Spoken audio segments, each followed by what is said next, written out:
Ժողովուրդ ջան, Բարգավաճ Հայաստանն ապացուցել է, որ հաղթահարել է անցողիկ շեմը։ Հայլուրի հետ զրույցում հայտարարել է կուսակցության падգամավորի թեկնածու Սուրեն Սուրենյանցը։ մեր կողմից դա ապացուցվել է, ընդ որում ոչ թե կանխատեսումների կամ ենթադրությունների, այլ հենց ԿՀ կողմից հրապարակված փաստաթղթերի համեմատական վերլուծության հիմքով։ Սուրենյանցը հիշեցրել է, որ իրենց ունեցած թվերի ու կենտրոնական ընտրական հանձնաժողովի տվյալների համեմատությամբ իրենք պարզել են, որ առնվազն 4 ընտրատեղամասում 120 ձայն պակաս են հաշվել ԲՀԿ-ին։ Անցողիկ շեմը հաղթահարելու համար Բարգավաճ Հայաստանին առավելագույնը 60 ձայն էր պակասում։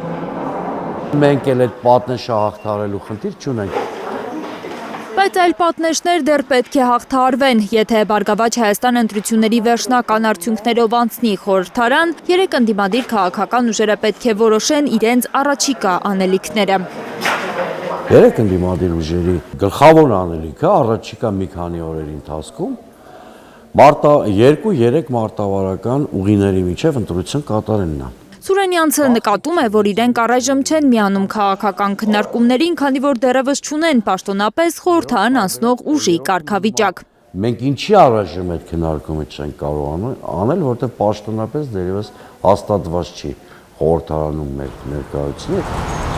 Վերցնել թե չվերցնել մանդատները, այս հարցը պետք է ծանրու թեթևանեն ուժեղ Հայաստանը, Հայաստանն ու Բարգավաճ Հայաստանը։ Բոյկոտելն է, այսինքն մանդատներ չես վերցնում, բայց այս դեպքում պետք է այդ 3 ուժերը շատ հստակ հասարակությանը բացատրեն, թե փողոցով ինչպես են պատկերացնում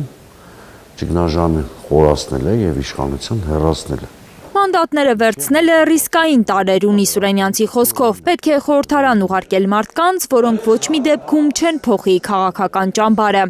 Առնետավազքի որևէ դրսևորում կամ ճնշման որևէ դրսևորում բացառվի իշխանության կողմից։ Ընտրությունների այսպիսի արդյունքներից հետո առնվազն 1.5 տարի է պետք ընդդիմությանը ՔՊ-ին իշխանությունից հեռացնելու համար, կարծում է Բարգավաճ Հայաստան կուսակցության падգամավորի թեկնածուն։ Իսկ մինչ այդ Հայաստանի ներքաղաքական ու արտաքին քաղաքական կյանքում նոր դժվարություններ են սպասվում նրա կարծիքով։ Բռնություններ, ավտորիտար, ներսում ձերբակալություններ, խոսքա չէ, տվել եկեղեցի դեմ Ռուսաստանի հետ ճգնաժամի խորացում եւ ի վերջո Ադրբեջանի հետ հարաբերությունների ճգնաժամ են, որտեղ ինքը մի հատ պարտավորություն է ստանձնել իր ապազգային կեցվածքով,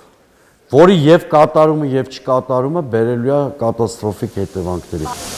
Սուրենյանցը ընդգծում է, պետք է ամեն ինչ արագ ու նպատակային անել, որ հնարավորինս քիչ լինեն զիջումները։